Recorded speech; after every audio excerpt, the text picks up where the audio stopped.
Demographic theories, population theories is what we are taking up.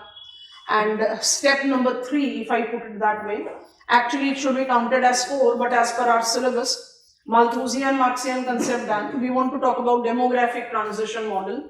Demographic transition model में we have to learn few of the demographic variables. अभी हम variables की list formally नहीं बना रहे, study plan में हमने आपको दिया हुआ है demographic variables, but उसको किस तरह से UNFP organize करता है. Just after completing this, I'll give you that and we'll proceed with our growth and distribution of population. So what are the variables that we have to take into consideration?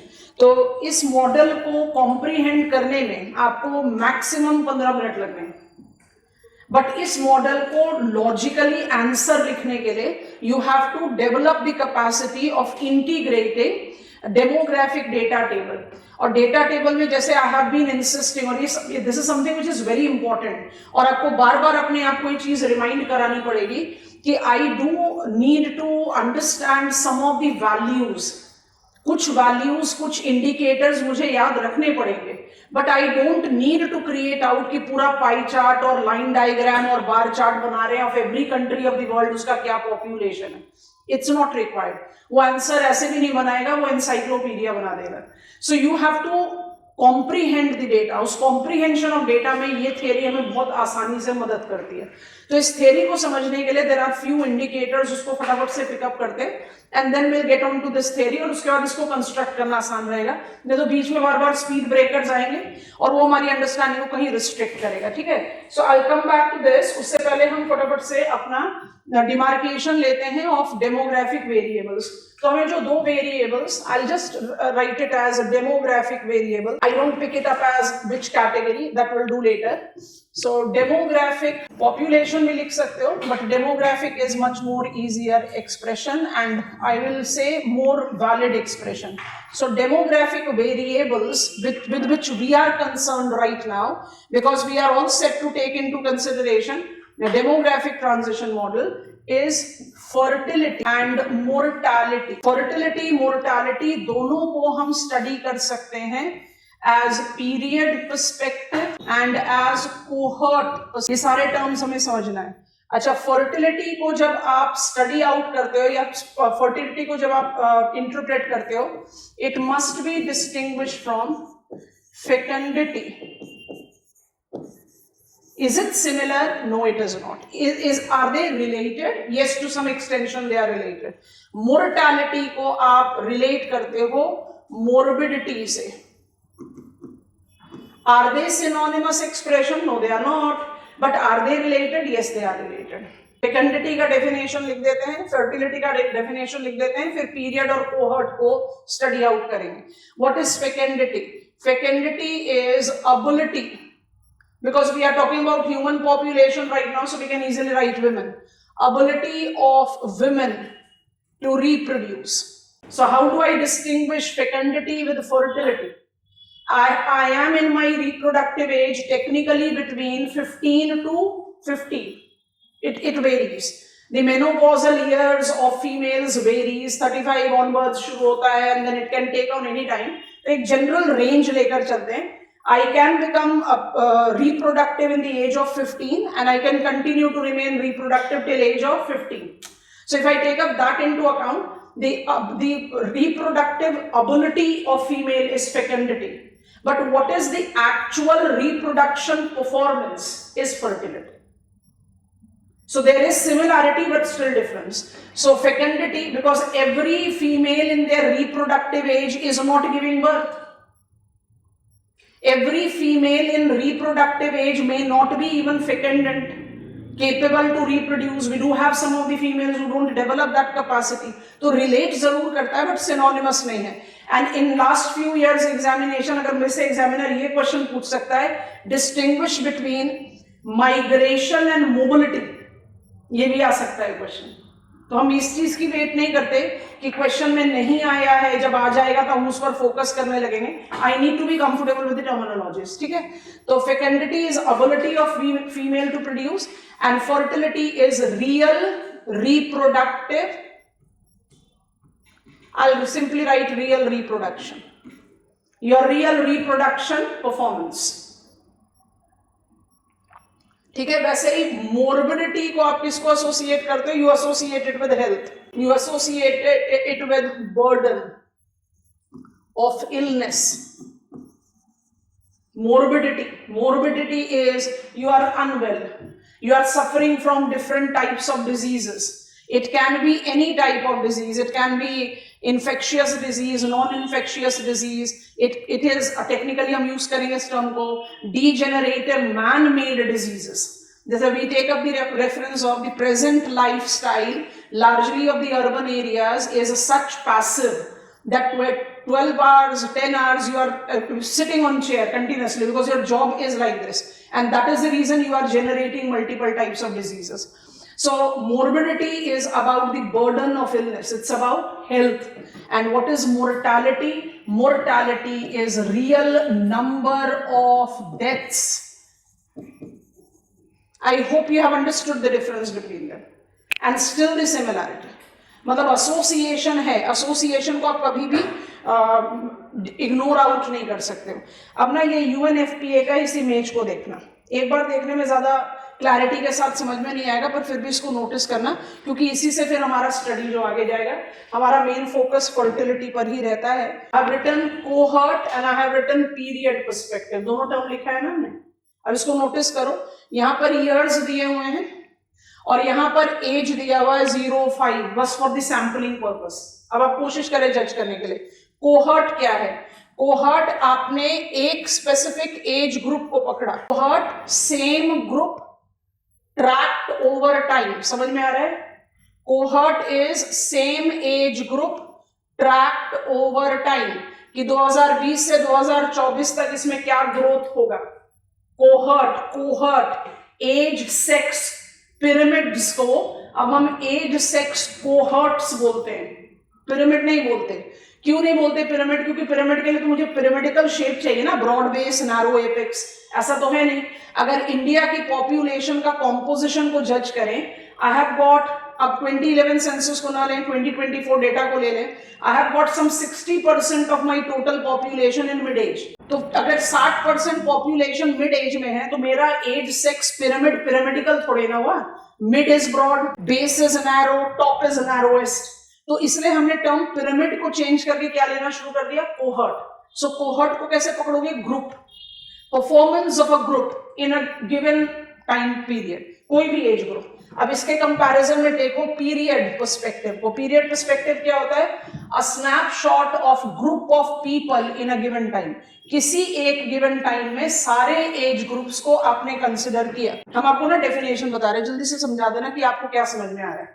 मुझे पढ़नी है fertility mortality, और जैसे ही fertility mortality को पढ़ना शुरू करते सबसे पहली चीज जो आती है दिमाग में होती है crude birth rate.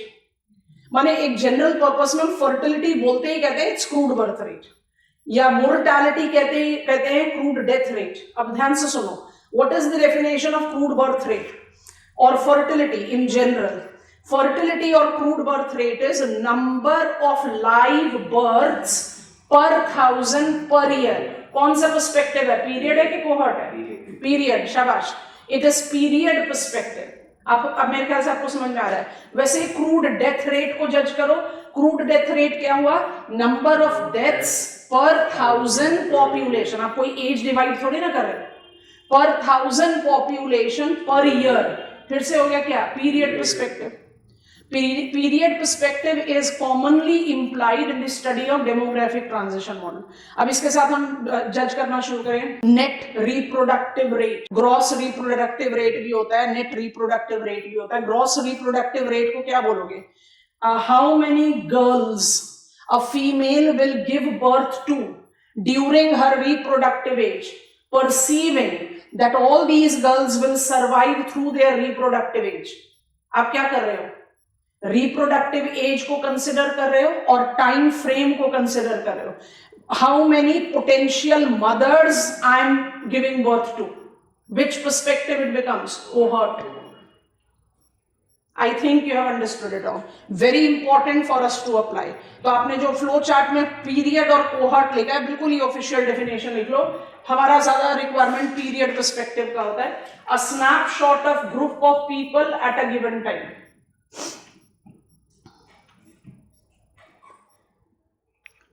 a snapshot of group of people at a given time. Bracket में easier version लिखना है तो उसको भी लिख लो. It contains demographic expressions. It contains demographic expressions of people of different age groups. अब आ जाओ cohort पे. पहले formal definition यहाँ से ले लेते हैं. Cohort perspective is the same age group या group tracked over time. Same age group tracked over time. Bracket में लिख लो. It studies the change which characterizes population born in particular time. We are learning demographic variables. Demographic variables में अभी जो variables हमें चाहिए वो है fertility, mortality. Fertility and mortality को आप नॉर्मली कंफ्यूज करते हो फेकंडिटी एंड मोर्बिडिटी से, दोनों अलग हैं, रिलेट डेफिनेटली करते हैं. Period perspective and cohort perspective we have understood. We want to continue further with our study and I will say period perspective as crude birth rate, number of live births per thousand population per year, crude death rate, number of deaths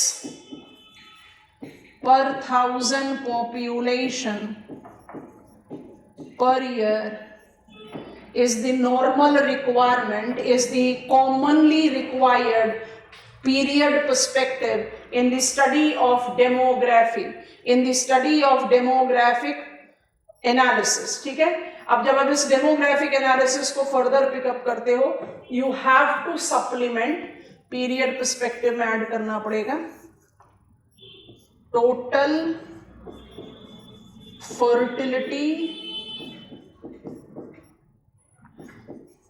rate, TFR.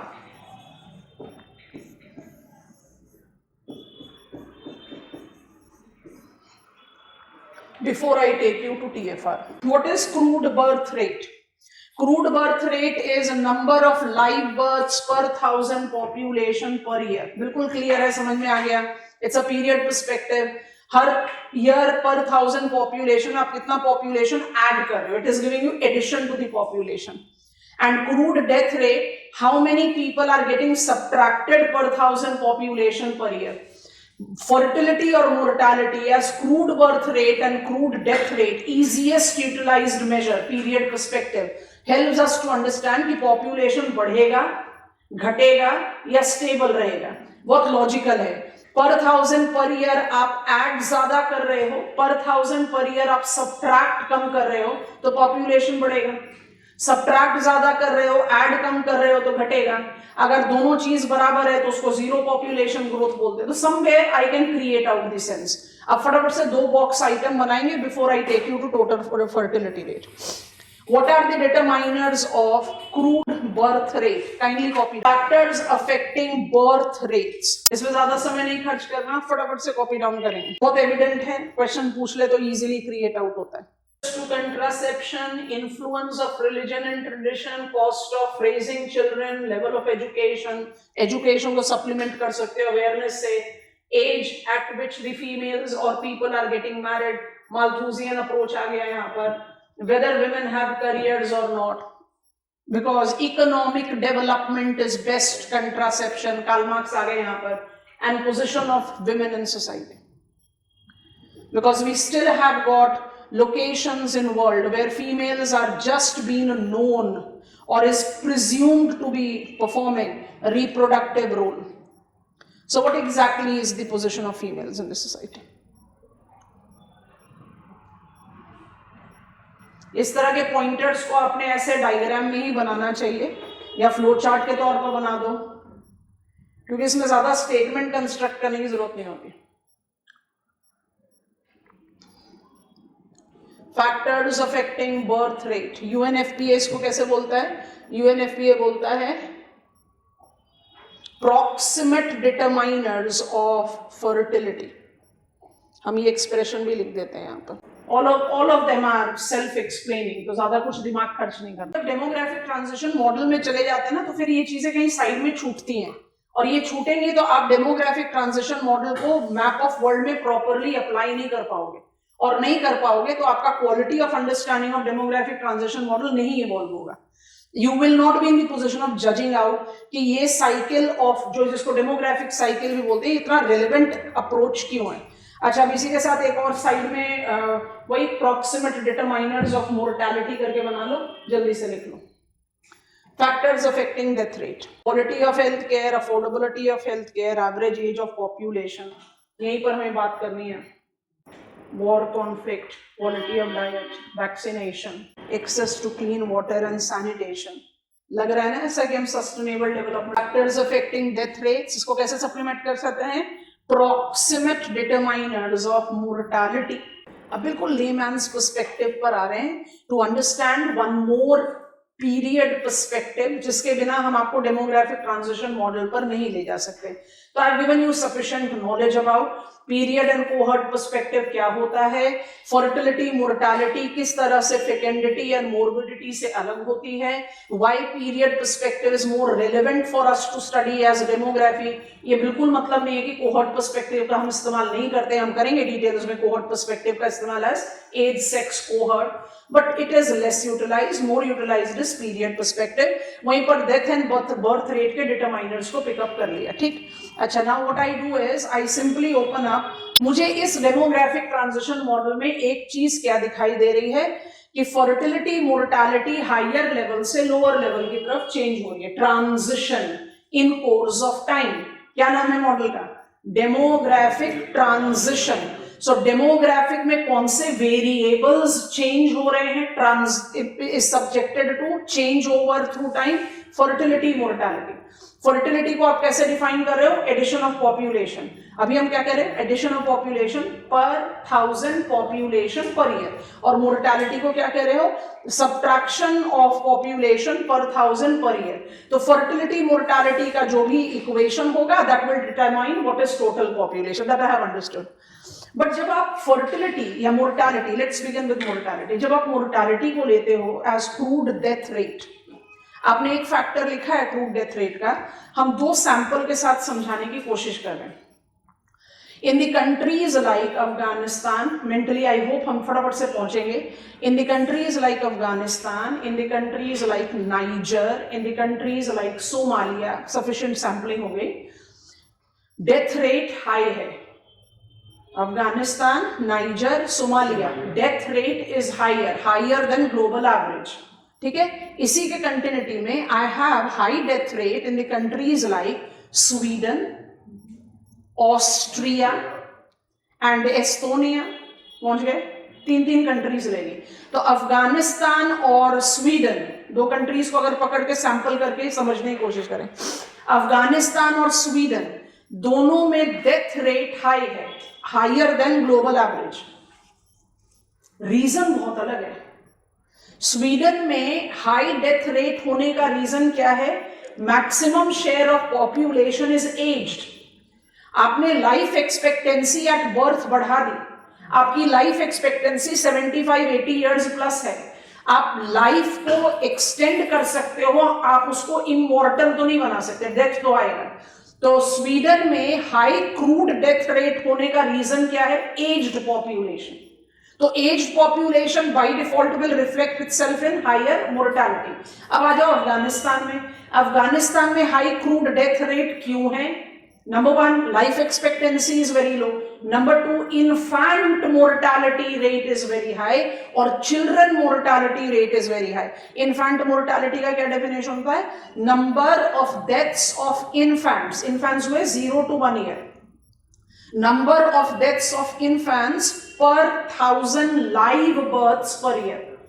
तो अफगानिस्तान में जो crude death rate है वो high है because infant mortality बहुत high है, life expectancy बहुत लो है. और स्वीडन में क्रूड डेथ रेट इसलिए हाई है क्योंकि एज्ड पॉपुलेशन है.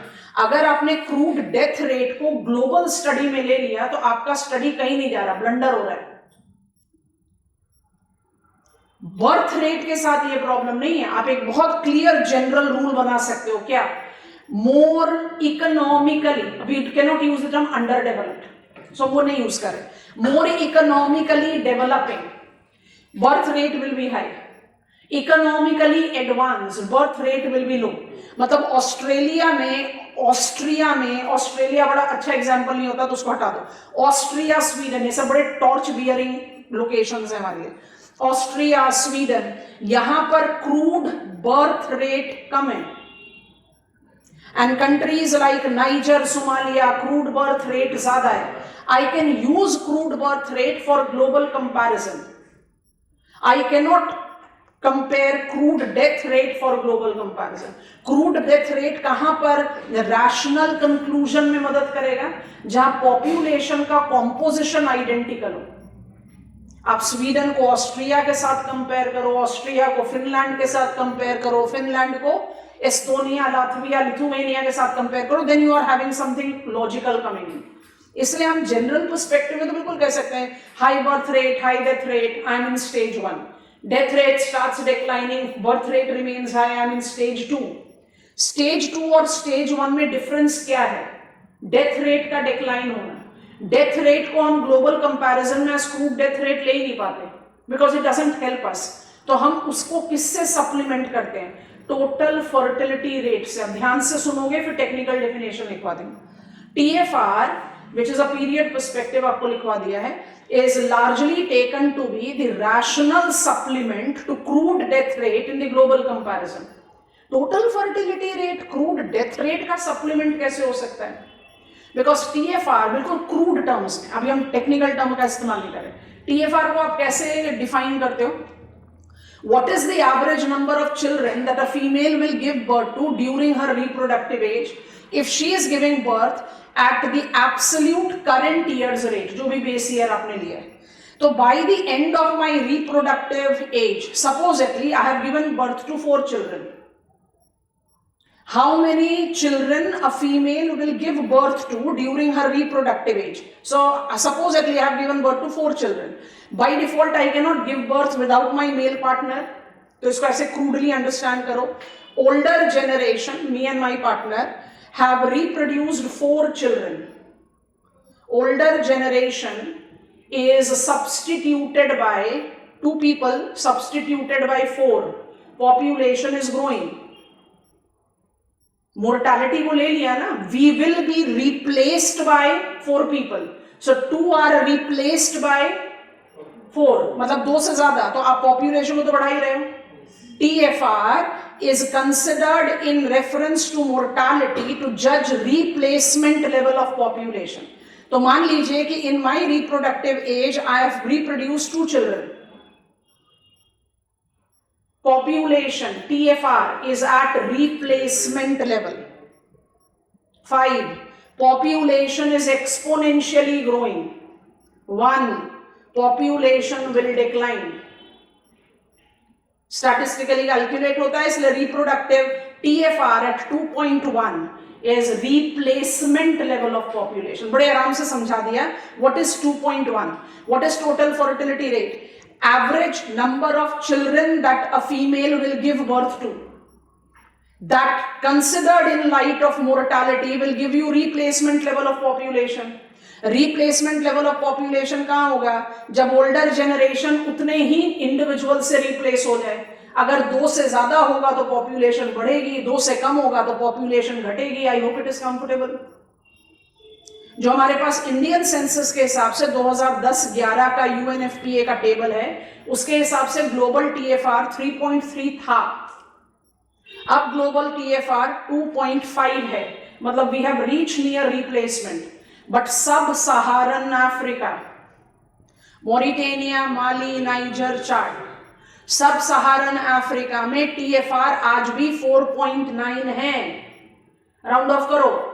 Female is giving birth to more than 5 children. तो पॉपुलेशन ग्रोथ तो एक्सपोनेंशियल होगा. अब इसको यहां पर फिट इन करो थोड़ी देर के लिए. हम डेथ रेट का इस्तेमाल करके इसको मैप ऑफ वर्ल्ड में नहीं डाल सकते, पर अगर डेथ रेट का इस्तेमाल नहीं किया, खुद से देखो. हम यही डायग्राम कॉपी डाउन करेंगे, हमने आपको समझा दिया डायग्राम बना के.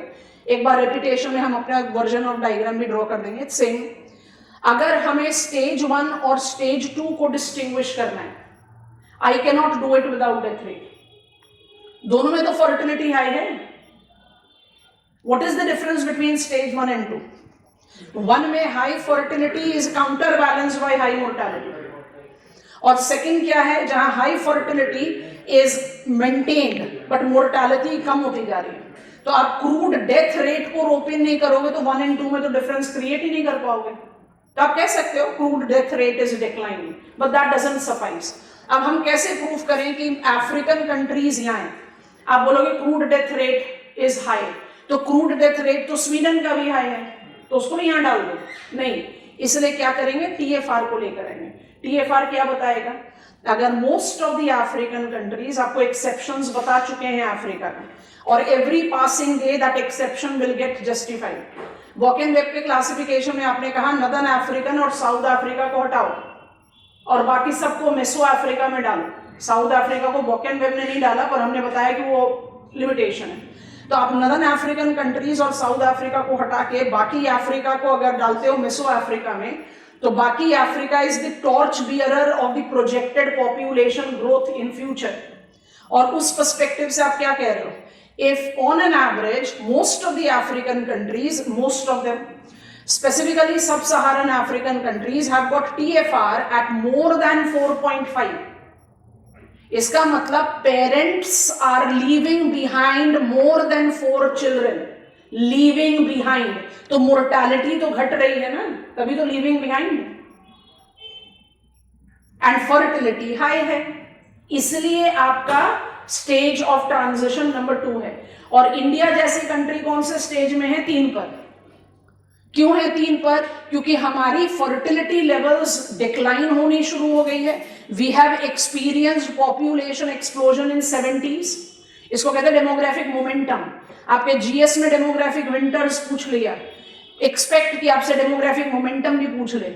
अब डेमोग्राफिक मोमेंटम को आप कैसे भी इंटरप्रेट करो, अगर टेक्निकल टर्म में नहीं किया तो आपका आंसर आपके हाथ से गया. अभी थोड़ी देर बाद समझाएंगे वो टर्म भी. आपने फर्टिलिटी को कंट्रोल करना शुरू कर दिया, मोर्टालिटी तो पहले ही डिप कर गई थी. तो इसका मतलब इस एरिया में, इस बेल्ट में, तीसरे स्टेज पर आप क्या जज करोगे? मेरा टीएफआर जो है वो ग्लोबल एवरेज के पास में है, मतलब यहां से यहां, फ्रॉम हेयर टू हेयर. इधर आप क्या कह रहे हो? TFR is more then 4.5. यहां क्या कहोगे? रेंजिंग बिटवीन 2.5 to 4.5, क्योंकि शुरू तो यहां से हो रहा है ना. So ranging between 2.5 to 4.5. So crude birth rate मुझे कहीं global comparison facilitate करता है, but crude death rate नहीं करता. इसलिए हम अपने आप को पहले convince करेंगे, फिर examiner को करेंगे. Demographic transition model तो crude death rate और birth rate का equation है, पर हम crude death rate को supplement कर देते हैं TFR से. उससे मुझे इस डायग्राम को, इस थियरी को, इसकी वैलिडिटी को जज करने में मदद मिलती है, और मुझे बड़ी आसानी से map of world from the demographic perspective एक बेस क्रिएट हो जाता है. अगर maximum of African countries are in stage 2, जो हम अपने डेमोग्राफिक टेबल से प्रूव कर सकते हैं, if maximum of African countries are in stage 2, तो 2150 जब तक आप ग्लोबल पॉपुलेशन को ग्रो करने का प्रोजेक्शन दे रहे हो, 90% of the growth of the population has to be in Africa, because African countries are, ध्यान से, either experiencing or at the verge of experiencing population explosion. Asian countries largely have experienced it. 50 साल पहले, 70s में हमने experience किया. So by default they have experienced population explosion and now is controlling population. China को तो आप project करें कि पॉपुलेशन डिक्लाइन शुरू होगा, बट चाइना का ट्रैक रिकॉर्ड देख के ये भी हो सकता है कि पॉपुलेशन को रिवाइव कर दे. क्यों? चाइना ने 2015 से ऑफिशियली 2 चिल्ड्रन पर फैमिली परमिट कर दिया. सो देयर इज पॉसिबिलिटी कि चाइना फिर से रिवाइव कर ले growth of population, taking on the note कि चाइना ने जब जैसा चाहा डेमोग्राफी को वैसा मोल्ड किया. I hope you have understood. So we are taking demographic transition model with that pointer that we have created. उस pointer में बस एक last pointer add करना है, थोड़ा official data लिख लेते हैं. TFR का definition लिख रहे हैं. Total fertility rate. Formal definition लिख लो ताकि कोई गड़बड़ नहीं है. Total fertility rate. Quick pointers. is simply fertility rate, is defined to be average number of children, is defined to be average number of children that would be born to women during her lifetime. तो arrows बना दो. A, the women were to experience exact current age specific fertility rate, age specific fertility rate, underline कर लो, ASFR bracket में लिख लो, current age specific fertility rate through her lifetime, bracket में लिख लीजिए, ASFR measures annual number of births to women of specific age per 1,000 women in that age group. Bracket को close कर दो. अब B लिखो, that women were to survive from birth through the end of her reproductive life. Have a reading of it. Exact age specific fertility rate maintain होगा throughout her life and she will be surviving from birth till the end of her life. ये दोनों assumptions जब applicable होंगे तब TFR apply होगा. तो अपने यहाँ पे TFR को क्या बोलते हैं, समझ में आ गया दोनों पॉइंटर. अब नेक्स्ट पॉइंटर बनाओ. TFR is thus considered to be synthetic rate that captures fertility rate in a given year, bracket, making it period perspective. Final pointer, considered with mortality, it provides replacement level of population, boldly underline कर दो, replacement level of population, that is TFR at 2.1. आपको crude terms में भी समझा दिया, technical भी लिखवा दिया. क्रूड बर्थ रेट को आप DTM डेमोग्राफिक ट्रांजिशन मॉडल में आराम से इस्तेमाल करो. हम कुछ वैल्यूज भी आपको बताएंगे, लेकिन आप क्रूड डेथ रेट को ग्लोबल स्टडी में नहीं ले पाते. It doesn't give you rational comparison. आप क्रूड डेथ रेट को कंपैरिजन में तभी ले पाओगे जब आपका डेमोग्राफिक कॉम्पोजिशन सेम है, कि सारी पॉपुलेशन यंग एज में है तो कंपेयर कर लो मोर्टालिटी को, मैक्सिमम पॉपुलेशन ओल्ड एज में है तो कंपेयर कर लो पॉपुलेशन को, पर ग्लोबल कंपैरिजन में इतना मदद नहीं करता, इसलिए TFR is a better choice. अब इसके रेफरेंस में हम जा रहे हैं डेमोग्राफिक ट्रांजिशन मॉडल को कंस्ट्रक्ट करने. I hope we are comfortable with these two demographic variables. चारों टर्म दिमाग में रहने चाहिए और पीरियड पर्सपेक्टिव में जो हम 3 के साथ रिलेट कर रहे हैं अभी उसको हमने पिकअप कर लिया. कोहर्ट आएगा as we talk about age, sex, pyramids. I talk about that time. चलो, सफिशिएंट बैकग्राउंड क्रिएट हो गया. अब हम जा रहे हैं डेमोग्राफिक ट्रांजिशन मॉडल पे. Before we construct the diagram, ध्यान से सुनो, समझो, उसका डायग्राम बना के फिर क्विक उसका इंफॉर्मेशन क्रिएट आउट करेंगे. हम डेमोग्राफिक ट्रांजिशन मॉडल को, हम अभी भी पॉपुलेशन थियरीज पढ़ रहे हैं और हमारा थियरी नेक्स्ट आ गया है. डेमोग्राफिक ट्रांजिशन लिखना था, थियरी लिख रहे हैं. डेमोग्राफिक ट्रांजिशन मॉडल को, अरे इसके कुछ अलग अलग नाम भी हैं, सारे नाम लिख दे रहे हैं. इसको आप बोलते हो वाइटल रेवोल्यूशन, इसको आप बोलते हो demographic cycle. I am just writing demo cycle. और ये एक ऐसा मॉडल है, ये एक ऐसा थियरी है जो बहुत बार रीफॉर्म्युलेट हुआ, रिकंस्ट्रक्ट हुआ. इस थियरी का डेवलपमेंट जो है, आप इसको ना हम पॉइंटर्स क्रिएट करें, आप लिखते जाओ. तो जो ओरिजिनल थियरी है, originally it was proposed by, अब 2 स्कॉलर्स का नाम साथ साथ लिया जाता है, थॉमसन एंड नोटिस्टीन. थॉमसन और नोटिस्टीन ने ये थियरी ओरिजिनली प्रपोज की थी. और थॉमसन नोटिस्टीन ने ये थियरी जब ओरिजिनली प्रपोज की थी, दे based on European demographic experiences. तो जो ओरिजिनल थियरी थी, इट हैड 3 पार्ट्स.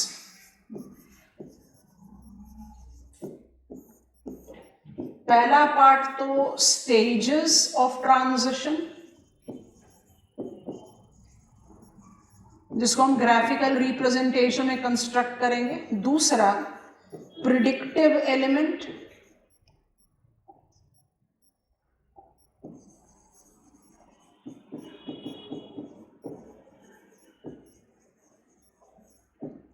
और तीसरा कॉजेटिव एलिमेंट। ये दोनों स्कॉलर्स के नाम एक साथ ले लिए जाते हैं, बट इनका जो कंट्रीब्यूशन है वो थोड़ा सा टाइम गैप के साथ है, 1911 and 24। So not taking it absolutely to be working together, but first half of 20th century. ठीक हो गया? अच्छा, अब मॉडल को डेवलप करेंगे, मॉडल का डायग्राम। पर मॉडल का डायग्राम को डेवलप करने से पहले क्या समझना है, ध्यान से देखेंगे। I constructed myself and then I'll be opening up the formal image. Notice करना ध्यान से, हमने लिखा 3 स्टेजेस। पर आप फिगर देख रहे हो और बार बार कह रहे हो 3 थोड़ी ना है, 5 स्टेजेस हैं। इसका मतलब हम ओरिजिनल मॉडल नहीं पढ़ रहे, हम कुछ मॉडिफिकेशन को पढ़ रहे हैं, तो मॉडिफिकेशन भी जज करना है। तो मेरा यहाँ पर प्लॉट हो रहा है टाइम, एंड यहाँ पर प्लॉट हो रहा है फर्टिलिटी एंड मोर्टालिटी, है ना। फर्टिलिटी रेट लिख दोगे तो TFR हो गया, सिर्फ फर्टिलिटी मोर्टालिटी लिखोगे तो क्या हो गया, crude birth and crude death. So I am taking birth and death rate, fertility and mortality पर 1000 पर ईयर। अब इसमें आपने कौन से वेरिएबल्स को प्लॉट करना है, आप लेंथ ऑफ टाइम वेरिएबल रख सकते हो, बट जो पॉइंटर्स क्लियरली जज करने हैं, मोर्टालिटी को हाई फ्लक्चुएटिंग से डिक्लाइन करेंगे और लो लेवल पर लेकर आ जाएंगे। ये मेरा मोर्टालिटी है, I have marked it up here. जानबूझकर दोनों टर्म लिखने की कोशिश करते हैं डायग्राम में, ताकि हम इन सारे टर्म्स से फेमिलियर हो जाएं और हमें ज्यादा मुश्किल नहीं हो टू अप्लाई। फर्टिलिटी को भी फ्लक्चुएटिंग हाई रखेंगे थोड़े लंबे समय तक, उसके बाद उसको डिप करते हुए, डिप करके मोर्टालिटी से नीचे ले जाएंगे, and this is my fertility. ऐसा कोई लंप नहीं आएगा, दोबारा से रीड्रॉ कर देते हैं। It is just declining after certain gap. ये मेरा फर्टिलिटी है। ओरिजिनल थियरी में 3 स्टेजेस थे, जो थियरी हम पढ़ रहे हैं उसमें 5 स्टेजेस हैं। तो ये जो 5 स्टेजेस हैं, ये किसको क्रेडिट करें आप, स्कॉलर का नाम है Peter Haggett, and Peter Haggett ने ये मॉडिफिकेशन मुझे दिया है 1970 में, एक्चुअली 69 में। 1969 में जो चीज प्रिडिक्ट की गई थी, गए प्रीवियस स्लॉट पे, जो चीज प्रिडिक्ट करी जा रही थी कि dipping fertility will dip below mortality और विल मैच विद मोर्टालिटी, जो first half of 20th century में प्रिडिक्ट हो रही थी, वो लेट 60s तक रियल हो चुकी थी।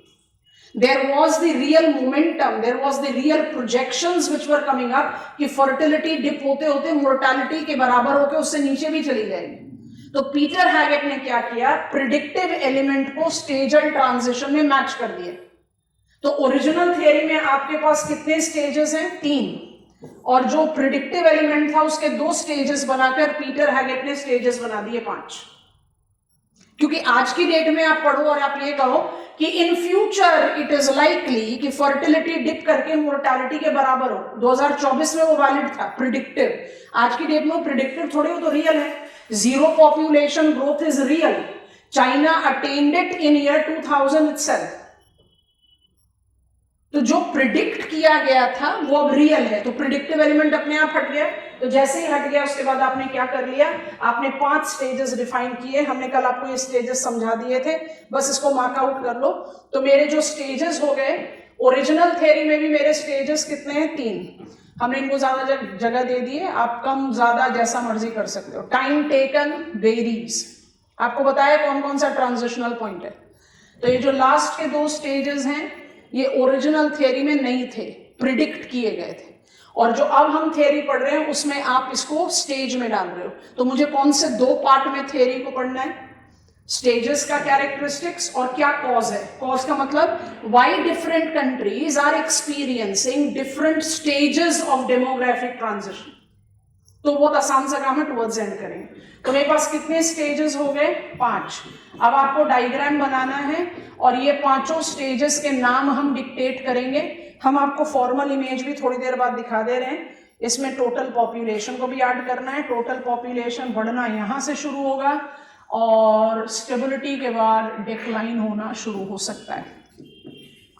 Total population, this is Peter Haggett का diagram of vital revolution.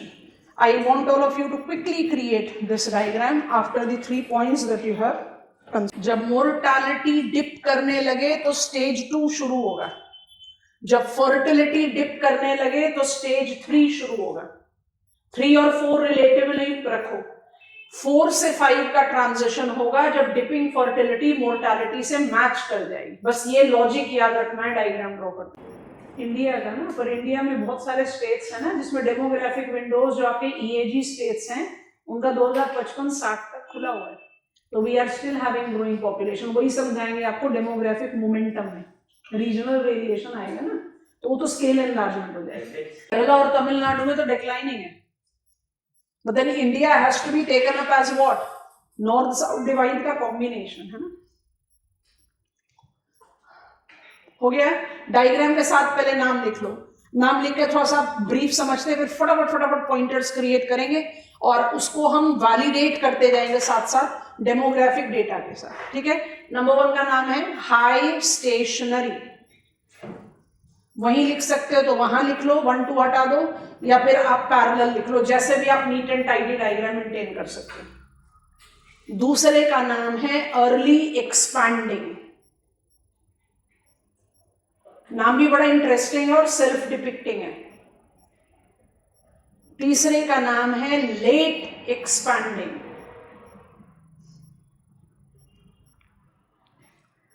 Fourth stage is called low station and fifth stage is called declining population stage. Diagram को सरकाते हैं कोने में और इसके ना कैरेक्टरिस्टिक्स डेवलप आउट करना शुरू करते हैं।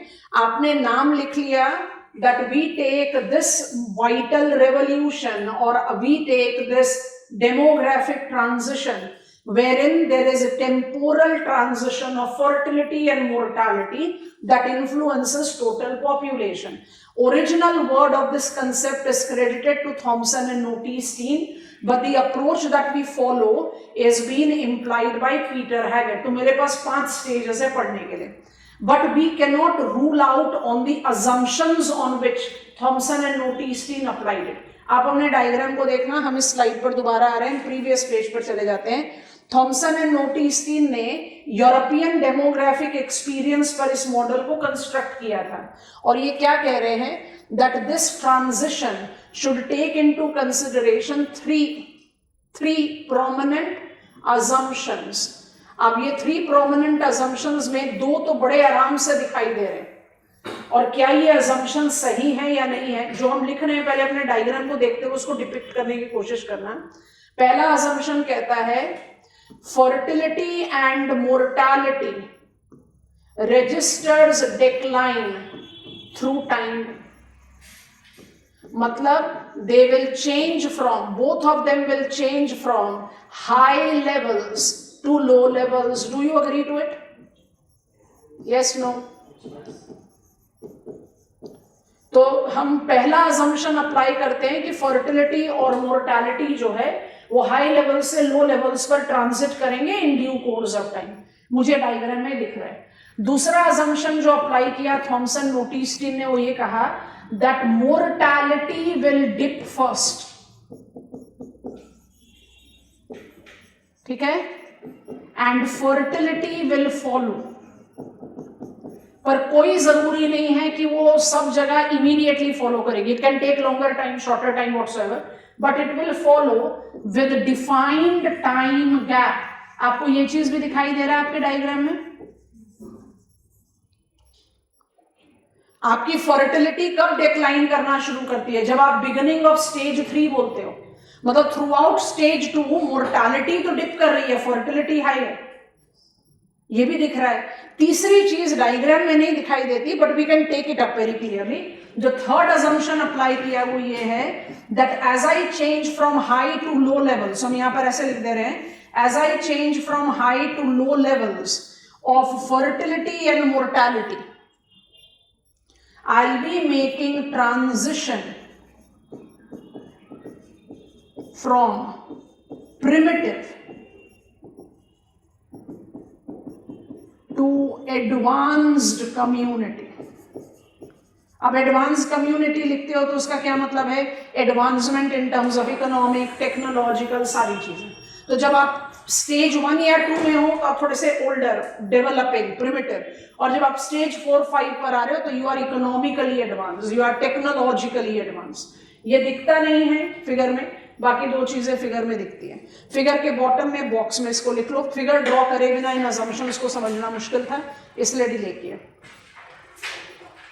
कंटेंट बिल्डिंग में रिक्वायरमेंट हो सकती है that you are writing about them. Transition model originally proposed by Thompson and Otis-Steen takes into consideration three assumptions. Fertility, mortality in due course of time takes transition from high to low levels. Number two, mortality will always dip first, fertility will follow. Explain कर सकते हो।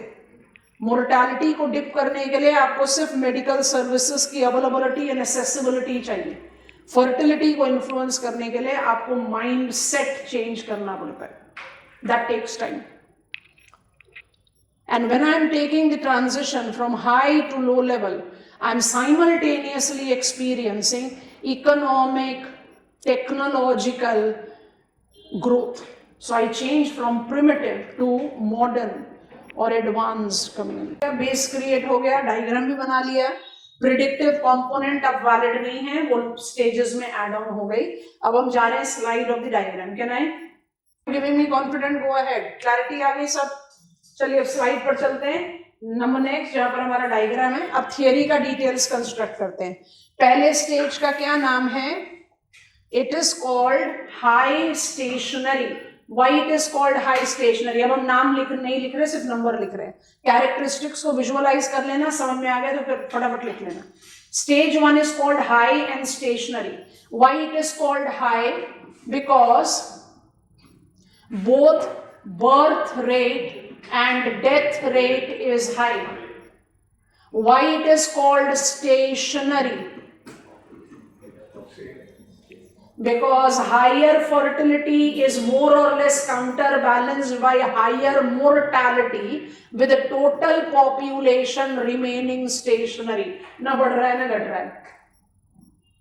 ये stage original theory में क्या कहा जाता था? ये स्टेज आज का तो आपका नाम है हाई स्टेशनरी, बट इसका जो ओरिजिनल थियरी उसमें क्या नाम था?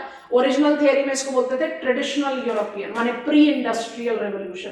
क्योंकि आपने थॉमसन ओटी-स्टीन को रिकॉग्निशन दिया है, तो जो ओल्डर नाम है वो आप अपने कंटेंट बिल्डिंग में ऐड कर सकते हो।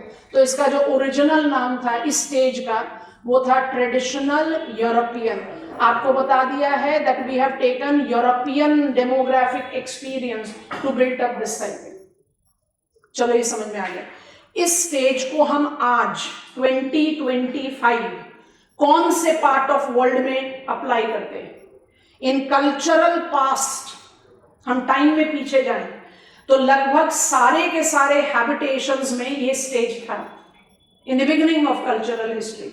बट आज की डेट में ये स्टेज किसी कंट्री पर अप्लाइड नहीं है। आज की डेट में ये स्टेज कहां पर अप्लाइड है? आप इसको मेसो अफ्रीकन बोल सकते हो विद मॉडिफिकेशन। आप मेसो अफ्रीका टर्म को आज किस कंटेक्स्ट में इस्तेमाल करते हो? Primitive population. हमने ये रूल आउट कर दिया कि पूरे अफ्रीका पर आप मेसो अफ्रीका कह सकते हो, बट हम ये रूल आउट नहीं कर सकते that maximum share of recognizable first people of the world is right there in Africa. तो एस्किमोज हो, सोमालियंस हो, पिग्मीज हो, मसाइज हो, बुद्विल्स हो, वो सब क्या रिप्रेजेंट कर रहे हैं? Stage one. कम ऑन, हमारे पर्टिकुलरली वल्नरेबल ट्राइबल ग्रुप्स को आप क्या कर रहे हो? You are just trying to facilitate कि उनकी मोर्टैलिटी कम हो सके, they become less susceptible to diseases, वो अपने हेल्थ हाइजीन का ध्यान रख सके। वहां पर एजुकेशन टू ट्राइबल पीपल ये नहीं है कि आप उनके लिए फॉर्मल स्कूल और एकलव्य हॉस्टल्स एंड स्टाइपेंड्स का मोबिलाइजेशन करें। Awareness towards inducing more favourable living. तो ये कहां पर एप्लीकेबल है? It is applicable to fourth world communities. इसलिए, और फोर्थ वर्ल्ड कम्युनिटीज को आप बहुत ज्यादा भी स्ट्रेच पुल करोगे तो आप बहुत ज्यादा, मतलब हम थोड़ा सा एकदम जिसको कहते हैं ना हम्बल असेसमेंट ले रहे हैं। आप 5 से 10% से ज्यादा पॉपुलेशन को कंसिडर नहीं कर रहे हो। 90% of global population is out of this stage. So this stage is largely not present on the map of the world, barring the exception of primitive fourth world community, जहाँ high fertility is counterbalanced by high mortality. यहाँ समझ में आ गया? जल्दी से characteristics copy down कर लो। 10 simple pointers बनाते जाना है। वैलिडिटी जजमेंट कंटेंट बिल्डिंग के साथ चल रही है. High and stationary, because fertility mortality दोनों बहुत हाई है. स्टेशनरी क्या है? Total population. ओरिजिनल नाम क्या था? Traditional European. कहाँ एक्सपीरियंस हो रहा है?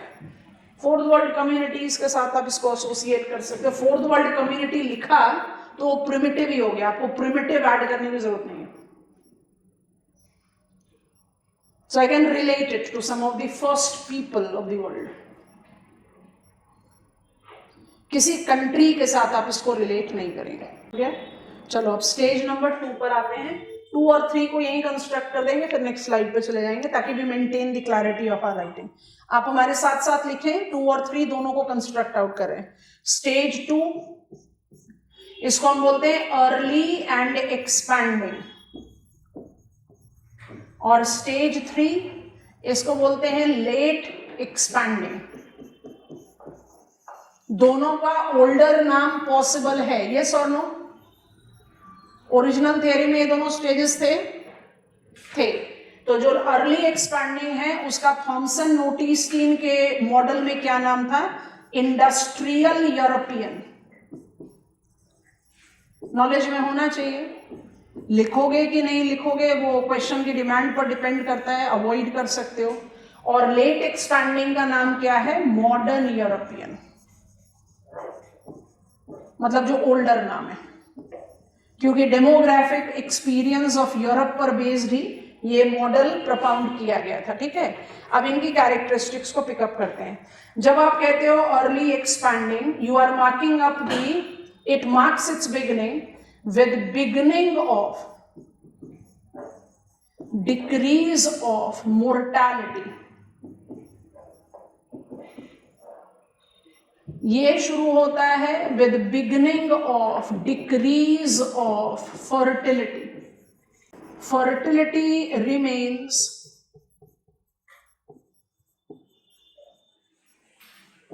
consistent high. Gap between fertility and mortality increases. Total population expands. Star mark. Rate of increase of population increases. Rate of increase of population increases. ठीक है, अब स्टेज 3 की कैरेक्टरिस्टिक्स को बिल्टअप करते हैं. It begins as fertility starts dipping. तो fertility starts dipping में क्या कैरेक्टरिस्टिक्स ऐड ऑन कर सकते हो आराम से? मोर्टैलिटी तो स्टेज 2 में ही डिप करना शुरू कर गया था. So it marks up decreasing gap between fertility and mortality, है ना? It marks the beginning of decrease of gap between fertility and mortality. So, total population continues to expand.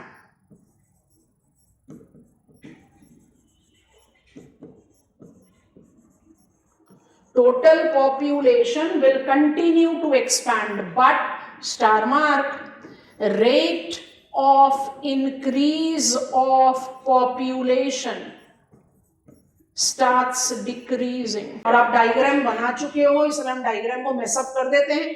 आप दोनों के साथ में बॉक्स में बॉटम पर लिख लो, हम उसको डायग्राम पर प्लॉट कर रहे हैं. स्टेज 2 से स्टेज 3 अभी हमारा कंप्लीट नहीं हुआ है. आपको कंटेंट और बिल्ड करना है. हम वैलिडिटी जजमेंट लेंगे, पहले इसको अप्लाई करते हैं. आप जब स्टेज 2 से स्टेज 3 पर ट्रांजिट करोगे तो उनका ट्रांजिशनल पॉइंट को क्या बोलते हैं? Population explosion. पॉपुलेशन एक्सप्लोजन को कैसे डिफाइन करोगे? फर्टिलिटी और मोर्टालिटी के बीच में maximum gap. Number of people added to total population have been exponentially high than the number of people subtracted from total population. अच्छा, नाम को अब लिख लिया सारा कुछ, पॉइंट पे पेन डाउन करो। इससे पहले कि हम इसको मैप पर अप्लाई करें, और मैप पर अप्लाई करने के लिए आपको 2024 का मैप दिखाएंगे। आज के डेट में भी वैलिडिटी को जज करना है ना, जहां पर हमारे पास डेटा है। Okay, let's apply. स्टेज 2 को आप कह रहे हो early expanding. What is expanding? Population. Stage 3 को आप कह रहे हो late expanding. What is expanding? Population. तो अर्ली और लेट को क्या सिर्फ टाइम के साथ रिलेट कर रहे हो? ऑफ कोर्स टाइम के साथ तो कर ही रहे हो, लेकिन अर्ली और लेट में डिफरेंस क्या है? Early is that stage where mortality have started dipping but fertility remains high, static high, कहीं नहीं गिर रहा। एंड लेट एक्सपैंडिंग में फर्टिलिटी हैव स्टार्टेड डिपिंग। तो इसका मतलब स्टेज 2 में, जिसको आप अर्ली एक्सपैंडिंग कह रहे हो, gap between high fertility and dipping mortality is लगातार increasing. And in stage 3 gap between the two is continuously decreasing. पर गैप तो है ही, गैप होगा तो पॉपुलेशन तो बढ़ेगा। तो दोनों ही एक्सपैंडिंग स्टेज है, लेकिन एक अर्ली है इन टाइम, एक लेट है इन टाइम। बस ये लेट और अर्ली क्या सिर्फ टाइम के साथ है? नहीं, rate of increase of population के साथ है। क्योंकि जब आप अर्ली एक्सपैंडिंग में गैप को इंक्रीज कर रहे हो, तो आप पॉपुलेशन को बढ़ाने के साथ साथ rate of increase of population को भी बढ़ा रहे हो। और जब आप लेट एक्सपैंडिंग में गैप को कम कर रहे हो, तो पॉपुलेशन तो बढ़ेगा but rate of increase of population घटेगा। इसलिए transition between early and late expanding is population explosion.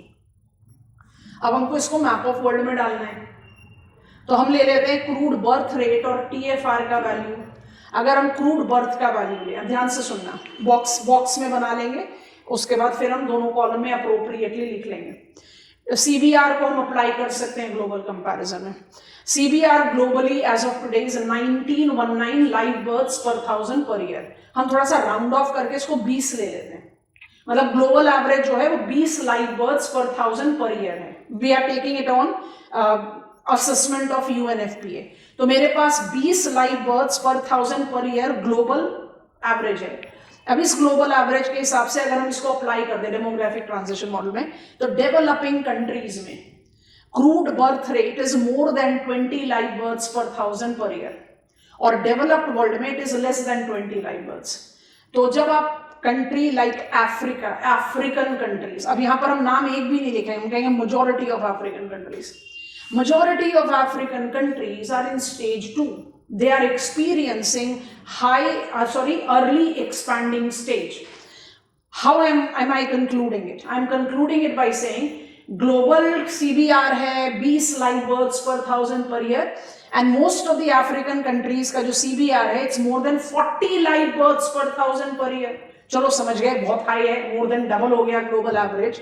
तो फर्टिलिटी लेवल्स तो हाई है, ये तो समझ में आ गया अफ्रीका में, लेकिन हाई फर्टिलिटी तो फिर हाई स्टेशनरी में भी है। आप ये क्यों नहीं बोल रहे कि most of the African countries are in stage 1? आप ये क्यों बोल रहे हैं कि most of African countries are in stage 2? CBR अगर हाई है तो वो तो फर्स्ट स्टेज में भी हाई है, क्योंकि most of the African countries have got TFR more than 4.5. What is global average? 2.3, 2.5. We are just near replacement. क्या कहना चाह रहे हैं? Parents are leaving behind more than 4 children. तो आपने mortality को तो टेम करना शुरू कर दिया। आप कौन से स्टेज में हो? स्टेज 2 में। क्या सिर्फ अफ्रीकन कंट्रीज का रिप्रेजेंटेशन है यहाँ? नहीं, some Asian countries also have their representation है। कौन सी एशियन कंट्रीज? अफगानिस्तान बहुत इंपॉर्टेंट एग्जाम्पल, येमेन बहुत इंपॉर्टेंट एग्जाम्पल। सो आप एक्सेप्शंस को पिकअप करेंगे to justify everything. I hope it is comfortable. अच्छा, जब आप लेकर आओ स्टेज नंबर 3, अब स्टेज नंबर 3 में आप कहां पर हो? आप पॉपुलेशन एक्सप्लोजन एक्सपीरियंस कर रहे हो, कर चुके हो, और फर्टिलिटी को डिक्लाइन करना शुरू कर रहे हो। मतलब you will be experiencing TFR more than 4 and you can continue to have TFR near replacement. I hope you understand. तो काफी बड़ा रेंज हो जाएगा। Late expanding is associated with those countries which have got crude birth rate over and above global average. But TFR is not exponentially high. It is over and above replacement level. तो आप इसको क्या range दे रहे हो, 2.5 to 4.5 के बीच में TFR है। ये कौन सी कंट्रीज में है, most of Asian countries, most of Latin American countries, तो डेवलपिंग कॉन्टिनेंट्स का काम खत्म हुआ, एंड सम अफ्रीकन कंट्रीज। हमने मोस्ट ऑफ अफ्रीका को किस में डाला है, सेकंड में, तो कौन सी अफ्रीकन कंट्रीज है जिनको सेकंड में नहीं डालना, northern African countries, south Africa. अब इसको देखो जरा, understanding how we are creating, तो इसी कॉलम में अर्ली एक्सपैंडिंग में बॉटम पर लिखो most of the African countries, अब नाम नहीं लिखना है यहां पर, बस मोस्ट लिख कर रखना है। Most of the African countries are experiencing this stage. Break the statement right. Along with Afghanistan and Yemen. अब statement को break करके लिख दो. With a TFR of more than 4.6 and CBR of 40 live births per 1000 per year. ठीक है, अब third पर आ जाओ. Rest of the developing continents, rest of the developing continents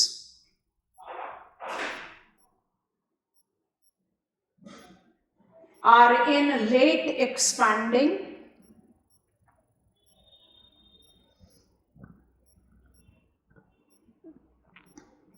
including northern African countries, तो कॉन्टिनेंट ऑफ अफ्रीका जस्टिफाइड हो जाएगा, northern African countries and south Africa. Break the statement and right CBR less than 40 live birth and TFR between 2.5 to 4.5। Range का मतलब समझ में आ गया ना, क्योंकि आप पॉपुलेशन एक्सप्लोजन के बाद शुरू कर रहे हैं ना, तो आप हाई लेवल पर भी हो सकते हैं, टुवर्ड्स लो भी हो सकते हैं। अच्छा, आप एक्सेप्शन पकड़ना, फिर बाकी सारे पॉइंटर्स लिख देंगे, कॉपी डाउन कर लेना। अब हम पहुंच गए स्टेज नंबर 4 पर। स्टेज नंबर 4 के पुराने नाम क्या होंगे, स्टेज 1 को आज आप कहते हो हाई स्टेशनरी, बट थॉमसन नोटिस्टीन ने उसको बोला था ट्रेडिशनल यूरोपियन। स्टेज 2 को आज आप बोलते हो अर्ली एक्सपैंडिंग, थॉमसन नोटिस्टीन ने बोला था इंडस्ट्रियल यूरोपियन। स्टेज 3 को आप बोलते हो लेट एक्सपैंडिंग, थॉमसन नोटिस्टीन ने बोला था मॉडर्न यूरोपियन। तो स्टेज 4 और 5 का ओल्डर नाम क्या दोगे, वो स्टेज नहीं थे, वो प्रिडिक्टिव कंपोनेंट थे, तो कोई पुराना नाम नहीं, अगर लिखोगे तो प्रिडिक्शन वाज प्रिडिक्टेड ऐसे करके लिख सकते हैं। अच्छा, स्टेज 4, अब जैसे ही आप इसको पकड़ोगे ना, you are done with the thing, इसको सेंटर पे ले आओ दोबारा से और व्यू करो और जज करने की कोशिश करो। हमने कहा मोस्ट ऑफ अफ्रीका है, northern Africa and south Africa है। हमने कहा मोस्ट ऑफ डेवलपिंग वर्ल्ड है, मतलब लैटिन अमेरिका और एशिया बाय डिफॉल्ट हो गया, जिसमें कुछ एशियन कंट्रीज इधर है, लिख लिया नाम, कुछ अफ्रीकन कंट्रीज इधर है, वो लिख लिया नाम। तो ये पूरा एशिया और पूरा एशिया और पूरा लैटिन अमेरिका क्या स्टेज नंबर 3 पर है? नहीं, of course there are exceptions to it, और वो एक्सेप्शन में बड़े सारे लिस्ट हैं, बट जो मेजर लिस्ट है उसको अप्लाई करते हैं। स्टेज 4, पहले सोचो, लो स्टेशनरी, क्यों बोल रहे हैं इसको लो स्टेशनरी? फर्टिलिटी, मोर्टालिटी दोनों लो लेवल पर आ गया, और ये कहीं ना कहीं पॉपुलेशन को स्टेबलाइज कर रहा है, स्टेशनरी कर रहा है, इसलिए आप इसको लो स्टेशनरी बोलते हो। Low stationary stage technically is been experienced by developed new world. USA को लेते हैं, USA, Canada, New Zealand and Australia. USA को लेते हैं, यूएसए ने अपनी डेमोग्राफिक साइकिल यूके के बाद ही तो शुरू की। Industrial European settlers settle down in new world, तो जो साइकिल ऑफ डेमोग्राफी शुरू हुई वो यूरोप में पहले शुरू हुई और डेवलप न्यू वर्ल्ड में बाद में। तो United States of America is a stage younger in demographic cycle than United Kingdom. तो यूएसए स्टेज 4 पर है, यूनाइटेड किंगडम स्टेज 5 पर है। स्टेज 5 क्या है? डिक्लाइनिंग। डिक्लाइनिंग पॉपुलेशन का क्या मतलब है? दैट आपने जीरो पॉपुलेशन ग्रोथ को सरपास कर दिया है। Dipping fertility have dipped below mortality. तो ये दोनों लेवल पर आ सकता है ना कि आप इसको एक जीरो पॉपुलेशन ग्रोथ पर ले रहे हैं, और अगर टाइम और ज्यादा एक्सपैंड आउट हो गया तो क्या? फर्टिलिटी इमेंसली बिलो मोर्टेलिटी, तो पॉपुलेशन तो डिक्लाइन करेगा। तो क्या हम स्टेज 4 में सिर्फ स्टेज 4 और 5 में सिर्फ industrially transitional economies, industrial economies, developed world को लेते हैं? लार्जली यस, बट उसके अलावा भी लेते हैं. कैसे लेते हैं? Stage number 4 is also inclusive of those developing countries that have successfully implemented antinatalism. तो इंडिया का क्या एंटीनेटलिज्म सक्सेसफुल नहीं है? हम क्या कह रहे हैं? हमारा पॉपुलेशन पॉलिसी फेलियर है? नहीं. तो हम स्टेटमेंट को थोड़ा और डिपिक्टिव बना रहे हैं. Stage 4 is been experienced by developed new world. Perfect. It is also experienced by those Asian countries, Asian dominantly है, those Asian countries which have successfully mobilized antinatalism, skipping one stage of demographic transition. China का एंटीनेटलिज्म इतना rigid था that it never permitted, और उसके लिए वो जो monitoring surveillance था that was very intrusive and perfect, कि second child born in the family, salary cut to half, ration prices doubled, school fees doubled. You made sure कि couple don't decide to give birth to second child and there was stringent monitoring to it. तो China ने actually किया क्या? Stage 2 से सीधा stage 4 पर पहुंचा. And that has been the reason कि उसका डेमोग्राफिक इक्वेशन जो है बड़े बुरी तरह से टर्मोइल हुआ. And that is the reason that China had to generate the compulsion of correcting its population policy.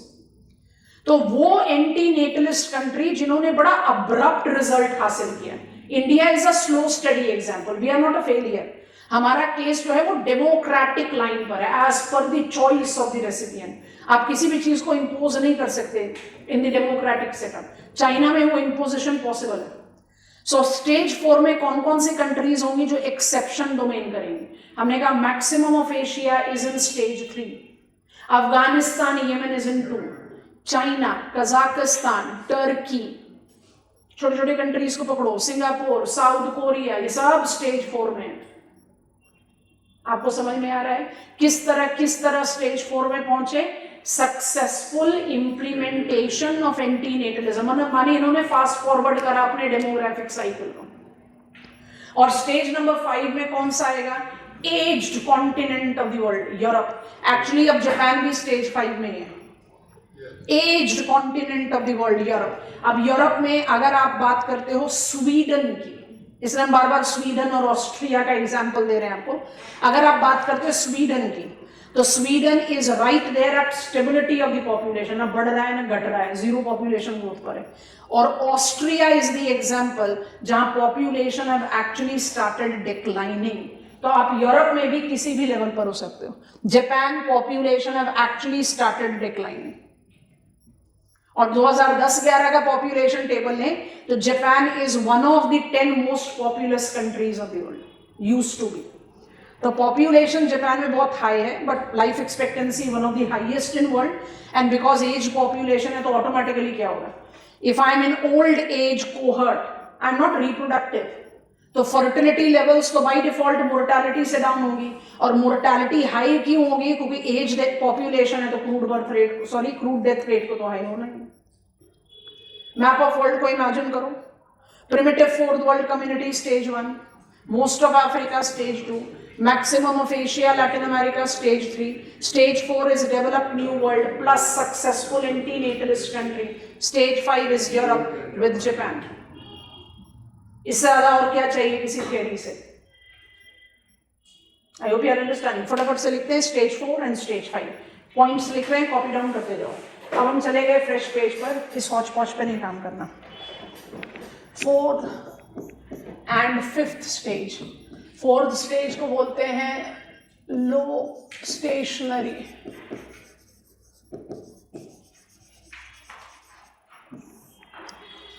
ये ओरिजिनल थियरी में प्रिडिक्टिव था. 5th को बोलते हैं डिक्लाइनिंग. ये ओरिजिनल थियरी में भी प्रिडिक्टिव था. Peter Haggett have added it to the theory.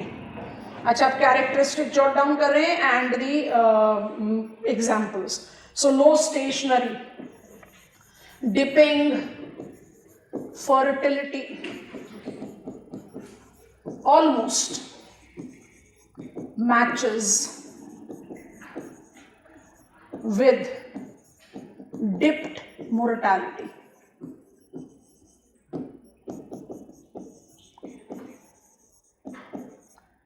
Total population stabilizes,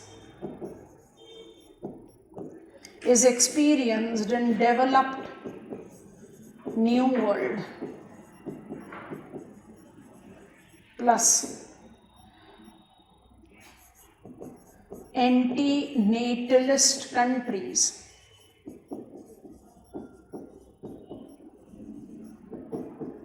that accelerated demographic cycles. Examples लिख सकते हैं, लिखना भी चाहिए। तो डेवलप्ड न्यू वर्ल्ड के तो नाम नहीं लिखने हैं, चारों कंट्री के नाम लिख सकते हो। सैम्पलिंग क्या ही करें जब 4 ही कंट्री है, पर जो सक्सेसफुल एंटी नेटलिस्ट है उसमें लिख सकते हैं हम। चाइना है हमारा। बिग एग्जाम्पल्स में तो इनको आप बिल्कुल भी मिस नहीं कर सकते। कजाकिस्तान,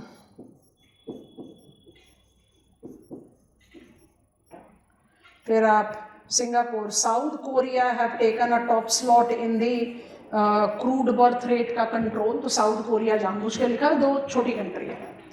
अच्छा, declining population is after zero population growth is European stage.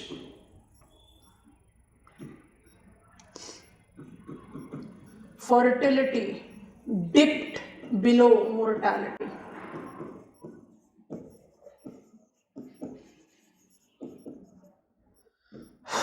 Sweden at zero population growth. Austria, Japan, declining population. अब यहाँ पर ये लिखने की जरूरत नहीं है कि mortality is higher than fertility या TFR is below replacement level. वो बड़ा एविडेंट सा हो। सो मैं थ्योरी भी कंस्ट्रक्ट किया और साथ साथ उसकी वैलिडिटी भी जज करते चले गए। और उनसे एग्जामिनर कुछ इस तरह का क्वेश्चन पूछे, what is demographic cycle, what is vital revolution, identify it's validity in global context, तो आप फटाफट से थियरी बिल्ड करके बताओ कि मुझे कितनी आसानी से मैप ऑफ वर्ल्ड को डेमोग्राफिक स्टेजेस में डिवाइड करने से हेल्प करता है and gives me the understanding कि क्यों किसी कंट्री में पॉपुलेशन डिक्लाइन हो रहा है, क्यों किसी कंट्री में पॉपुलेशन का एक्सपोनेंशियल ग्रोथ अभी भी हम प्रोजेक्ट कर रहे हैं। So that gives me the understanding. Original theory में थियरी के 3 पार्ट थे। पीटर हैगेट ने थियरी को 2 पार्ट में कन्वर्ट कर दिया क्योंकि प्रिडिक्टिव कंपोनेंट को स्टेजेस में डाल दिया। तो कौन सा कंपोनेंट है जो ओरिजिनल थियरी का अभी भी मिसिंग है हमारे अंडरस्टैंडिंग में? कॉज। ऐसा क्यों है? ऐसा क्यों है कि एज ऑफ टुडे मतलब मेरे पास 2024 का डेटा है, as of today different countries of the world are experiencing different stages of demographic transition. जब आप डेमोग्राफिक ट्रांजिशन मॉडल पढ़ रहे हो तो आप कह रहे हो भाई ट्रांजिशन हो रहा है फर्टिलिटी मोर्टालिटी का and that tends to influence total population. चलो ठीक है, समझ में आ गया. पर सारे कंट्रीज का ट्रांजिशन एक जैसा क्यों नहीं होता? Why it is so that different countries of the world tends to experience different stages of transition in a given point in time? क्या आता है आपके दिमाग में? कॉज क्या होगा? हम कल्चरली बड़े डिफरेंट हैं एक दूसरे से. अब कल्चर आपने अपने बैकग्राउंड में पढ़ा, हम इसको थोड़ा फॉर्मल फ्रेम में बाद में बताते हैं, पहले जरा समझते हैं. Why different countries are experiencing different stages of transition? Because we are culturally very different from each other. अब कल्चर तो ऑल एनकम्पासिंग टर्म है. कल्चर का कौन सा एलिमेंट? तो हम कहें भाई फंडामेंटलिज्म. आपने लिस्ट बनाया ना, फर्टिलिटी रेट को डिटरमाइन क्या करता है? What is the societal status of female. तो कहीं ना कहीं what exactly is the levels of fundamentalism और कॉस्मोपॉलिटन आइडियोलॉजी, वो इन्फ्लुएंस करेगा. तो चलो यही पकड़ते हैं, फंडामेंटलिज्म लेते हैं. रिलीजियस फंडामेंटलिज्म सिर्फ इस्लाम के साथ तो है नहीं, वो क्रिश्चियनिटी के साथ भी है, वो हिंदुइज्म के साथ भी है. हमारे स्टडी में इस्लामिक और क्रिश्चियनिटी फंडामेंटलिज्म आया, दोनों को कंपेयर करते हैं. इस्लामिक फंडामेंटलिज्म का टॉर्च बियरर हो गया अफगानिस्तान और Roman Catholic, Orthodox Christian, Roman Catholic पकड़ते हैं, रोमन कैथोलिक का टॉर्च बियरर हो गया Spain. Spain in spite of the fact that was a colonial power, आज तक भी डेवलप्ड कंट्री तो नहीं कहा जाता, आज भी आपको उसको इंडस्ट्रियल इकोनॉमी या ट्रांजिशनल इकोनॉमी कहते हैं। तो हम कहीं जनरलाइज कर सकते हैं, स्पेनिश इकोनॉमिक डेवलपमेंट इसलिए होगा क्योंकि रिलीजियस फंडामेंटलिज्म। अफगानिस्तान और स्पेन को कंपेयर करो, अफगानिस्तान का क्रूड बर्थ रेट आज भी 40+ है और स्पेन का crude birth rate is less then 10। तो कल्चर का क्या फंडामेंटलिज्म सफिशिएंट है मुझे जस्टिफाई करने के लिए कि we are culturally different, that is the reason will be experiencing different levels of demographic transition? नहीं। कल्चर का कौन सा element, and I will be sounding like someone, आप मुझे जल्दी से रिमाइंड कराओगे, कल्चर का एलिमेंट है economic development. Spain is economically more developed than Afghanistan. Fundamentalist होता है तो उन्हें economically more developed than Afghanistan, इसलिए स्पेन कहां पर है? स्टेज 5 और अफगानिस्तान कहां है? Stage 2। So which element of culture is the best determiner of which stage of transition will be experiencing its economic level of development? I'm sounding like Karl Marx. Higher the levels of economic growth, lesser will be the population growth, because economic development is best contraception. अब scholars हैं, scholars का नाम है, जब हम multiple times this have been reformulated, तो उसमें कुछ scholars के नाम है. I want to go back to my original slide. Here it is. तो ओरिजिनल थियरी मुझे थॉमसन नोटिस्टीन ने दी, मॉडिफिकेशन पीटर हैगेट का हमने पिकअप किया। कॉजेटिव एलिमेंट्स की स्टडी में हम स्कॉलर्स लाइक चोंग एंड त्रिवार्था को लेते हैं। ये स्कॉलर्स हमें क्या बोल रहे हैं? ये बोल रहे हैं डुअल कैरेक्टरिस्टिक्स, लिख लो हमारे साथ, आप अलग से पॉइंटर बना लो, causative element, dual characteristics of humans, dual characteristics of humans community, कुछ भी आप अप्लाई करो। कौन सा कैरेक्टरिस्टिक्स? पहला बायोलॉजिकल और दूसरा कल्चरल।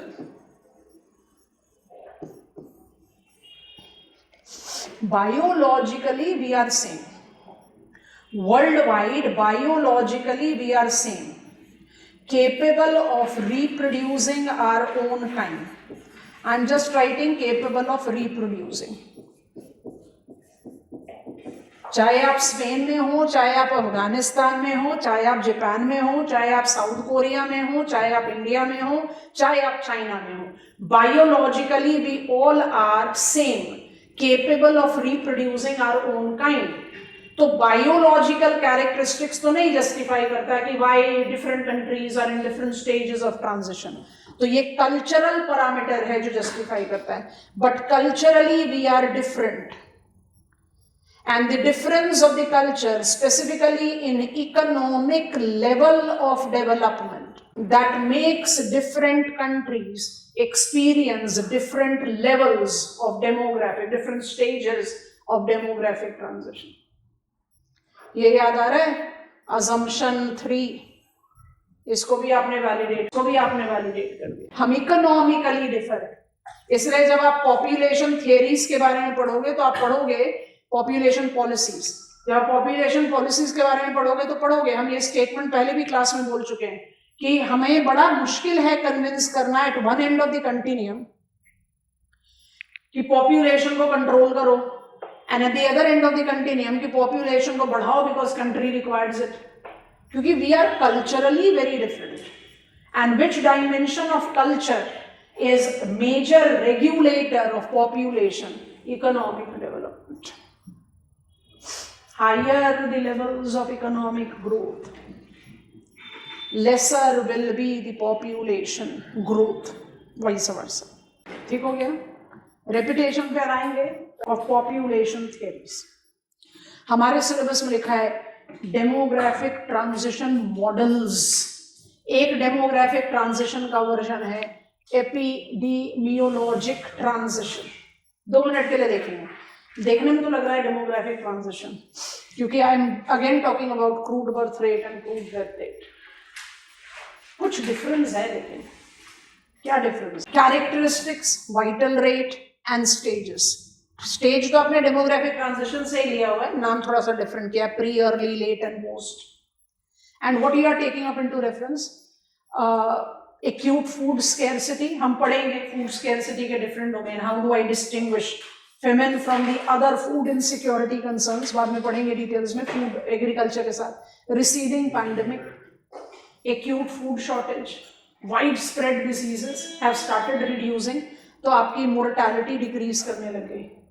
लेकिन उसके बाद degenerative and man-made diseases and delayed degenerative and emerging infection, hybridistic, these are the pointers that justifies some enrichment to demographic transition model. आपने पीटर हैगेट का 1969 वर्जन पढ़ा डेमोग्राफिक ट्रांजिशन मॉडल का. ये वो डायग्राम जो आपके सामने है, ये एब्देल ओमरान का है 1971. एब्देल ओमरान क्या कहना चाह रहे हैं? When we take the reference of the term epidemiologic, it actually is focusing on mortality.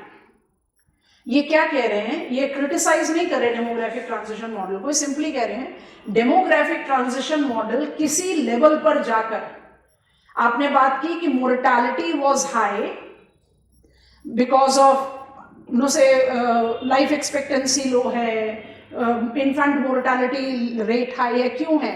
Medical services नहीं है, फूड सिक्योरिटी नहीं है. और उसके बाद आपने कहा विद एडवांसमेंट ऑफ टाइम आपने मोर्टालिटी को डिप करना शुरू कर दिया. उसके बाद आप मोर्टालिटी को छोड़ देते हो, डिप हो गया मोर्टालिटी. उसके बाद आपकी पूरी स्टडी किस पर फोकस चली गई? फर्टिलिटी. फर्टिलिटी ने डिप करना शुरू किया तो you are in stage 3. Fertility matched up with mortality तो you are in transition of stage 4 to 5. Fertility dipped below mortality तो you are in stage 5. This is how you have created demographic transition. तो कहीं morbidity and mortality terms बता दिया था शुरू में. Morbidity और मोर्टालिटी को जो ड्यू रिकॉग्निशन मिलना चाहिए वो नहीं आया. जब आप कह रहे हो कि एक्यूट फूड शॉर्टेज और जो पैंडेमिक्स है, आउटब्रेक ऑफ डिजीजेस हैं, वो आपने कल्चरल पास्ट में टेम कर लिया. उसके बाद आपने मोर्टालिटी को डिप किया. बिल्कुल सही है कि आपने डिप किया, लेकिन क्या mortality in due course of time fertility से ऊंची नहीं होती है? होती है. किस वजह से होती है? Degenerative man made diseases. अब वो मैन मेड डिजीजेस क्या हो सकते हैं? ओवर इंडल्जेंस से हो सकते हैं, स्मोकिंग, ड्रिंकिंग, पैसिव लाइफस्टाइल से हो सकते हैं, breathing in of distinctive pollution, feeding in the polluted food or water, because these are the free gifts that we have generated for ourselves by disturbing the environmental conditions. So there is more requirement for us to learn morbidity and mortality. इसलिए demographic transition को mold किया ओमरान ने as epidemiologic transition. ठीक है, फटाफट से heading बनाएंगे. Demographic transition का टेल एंडर है. आप क्वेश्चन की डिमांड को जज करोगे एग्जामिनेशन हॉल में, लिखना है कि नहीं लिखना है वो क्वेश्चन पर डिपेंड करेगा. अगर प्लूरल लिखा हुआ है, analyse demographic transition models in study of demography, तब तो बिल्कुल 110% ऐड कर लेना, क्योंकि ये उसी का ही एक टेल एंडर है. जो हम मॉडिफिकेशन की बात कर रहे हैं तो उसी का ही मॉडिफिकेशन. सॉल्व हेडिंग बनाओ, द एपिडेमियोलॉजिक ट्रांजिशन. डायग्राम आपके सामने खुला रहेगा. कंटेंट बहुत मिनिमल है, आप डायग्राम थोड़ी देर बाद डेवलप करोगे, अभी नहीं कर रहे हो. ठीक है, just few pointers. Point number 1, proposed by Abdel Omaran 1971. Point number 2, conceptually epidemiologic transition focuses on complex changes in the pattern of health and diseases in influencing morbidity and mortality. It is based on the observation that this transition, underline kar lena isko, has paralleled demographic and technological transition in the developed world and is underway in the developing world. During the transition, long-term shift occurs in mortality and disease pattern, put a dash and write down, where acute food shortage are gradually displaced by, underline कर लो इसको, degenerative and man-made diseases as chief form of morbidity and primary cause of deaths. Next point. Omaran advocated 3 defined stages, bracket में लिख देना, with probability of extension of stage 3, bracket close करो, diagram को copy करना है. Which 3 stages is to be studied? यहीं पर ही दिख रहा है, पर हम उसके क्विक पॉइंटर्स क्रिएट करेंगे. Pre, early, late.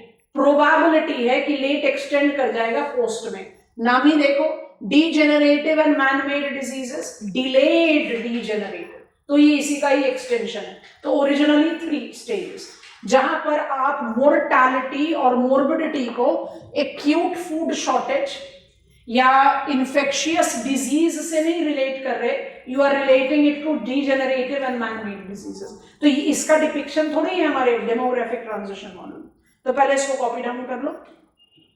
Stages of demographic transition avoid कर सकते हो लिखना, क्योंकि आप ये जानते हैं ऑलरेडी. आपको जो 3 स्टेजेस मार्क करने हैं, प्रोबेबिलिटी ऑफ पोस्ट, वो नाम लिखो, pre, early, late and post. बना लो तो हमें गो अहेड देना. ये सब चीजें ना हिडन है. इन चीजों को आप अपने स्टडी में नहीं ऐड ऑन करोगे तो आपका आंसर कई बार इनकम्प्लीट चला जाएगा. जैसे डेमोग्राफिक ट्रांजिशन मॉडल बनाया था वैसे बनाना. थोड़ा सा फ्लक्चुएशन का ध्यान रखना. डेथ रेट को आपने बिगिनिंग में बहुत फ्लक्चुएटिंग रखा है, टुवर्ड्स एंड तक लाकर आप उसको बिल्कुल स्टेबल कर दे रहे हो. बर्थ रेट को आप फ्लक्चुएशन में दिखा रहे हो. मतलब death rate is stabilized with degenerative man made disease. Epidemiologic transition is morbidity and mortality transition. 71 पर टाइम पे आप ये कंसेप्ट को डाल रहे हो, तो you have written in introduction कि डेवलप्ड वर्ल्ड ने ये पैरेलल पैटर्न एक्सपीरियंस कर लिया है और developing world is likely to experience it. तो ये काफी वैलिड ट्रांजिशन है, इसको अवॉइड नहीं करना चाहिए. बस brief details of 3 stages and then we are taking up the regulators. I'm waiting for you, go ahead. So essentially 3 stages. Late can extend as post, उसको हम बाद में लिख लेंगे. फटाफट से characteristics pinpoint करते हैं. It's very evident, but we want to have a quick writing of each one of them. So we are beginning with stage 1. It is the age of pestilence and famine.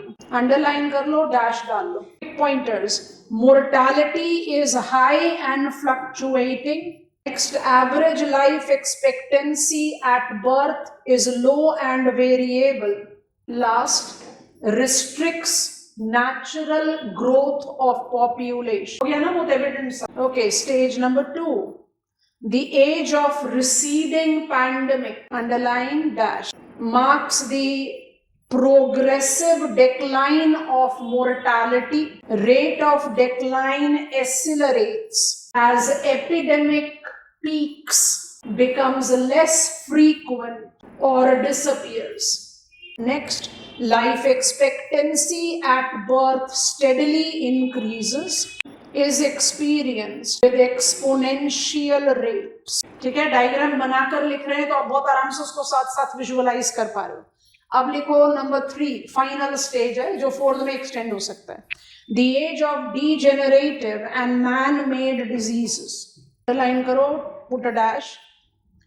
Mortality continues to decline and approaches stability at relatively lower level. Life expectancy at birth further rises. Last, at this stage, fertility becomes the true determinant of population growth. Star mark. Overindulgence, passive course of living, and unfavorable environmental conditions associate itself with man-made diseases. Final statement. This stage can extend itself as delayed degenerate and emerging infections related age. आपने mortality को stability दे दी है और आप कह रहे हो fertility will be the true determiner of population बढ़ेगा कि घटेगा, और ये जो आपने रोल दिया उसमें आप स्टेबिलिटी कैसे जस्टिफाई कर रहे हो? क्योंकि ओवर इंडल्जेंस हो, पैसिव फोर्स ऑफ लिविंग हो, कार्डियोवेस्कुलर डिजीजेस हो, लिवर फेलियर हो, तो ये पूरा मास मोमेंटम में डेथ थोड़ा ही ना देगा. It will be something that will be associated with smaller size of population. So इसलिए fertility का ज्यादा रोल हो जाएगा in determining the population growth, क्योंकि mortality lower level पर stabilization ले लेगा, लेकिन mortality में there will be the effect of those factors जो original demographic transition model में बात नहीं की गई. I hope you have understood. Fluctuating high mortality, age of acute food shortage and widespread of diseases, to dip when we are receding with pandemic. We have experienced pandemic in our own lives that can appear anytime. But after that dip is there, we will have the degenerative man-made diseases or delayed degenerative man-made diseases which will regulate mortality. But population का जो dynamics है वो definitely fertility regulate करेगा. मतलब यहाँ पर आप demographic transition model को discard out conclude कर रहे हैं. लास्ट पॉइंट लिख रहे हैं, 3 डिटरमाइनर्स लिख रहे हैं. Omran advocated that this transition from infectious to degenerative diseases is not simple as is regulated by ecobiological determiners. Underline कर लो, डैश डाल के बस एक एक्सटेंशन में लिख लो. As disease agent and levels of resistance, B, socio-economic and politico-cultural determiners, including standard of living, health habits, hygiene and nutrition. Finally, C,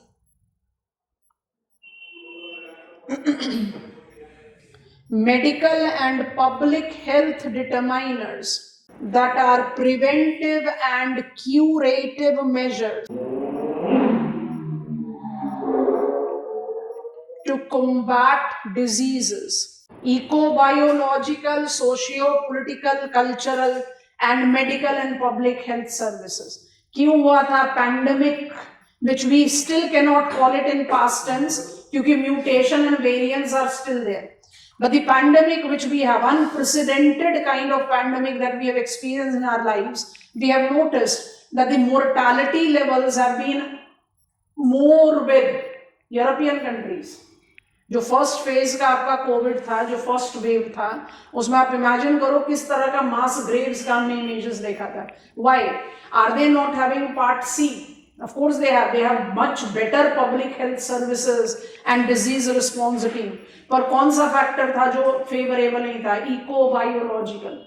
health sanitation की आप बात करो तो Asia's largest slum Dharavi much better managed Covid pandemic. Sanitation के मामले में तो definitely preceding नहीं था. So point is that this transition is too complicated and cannot be applied with just one factor. ये variable combination of these 3 determiners will decide what kind of degenerative disease that we can experience.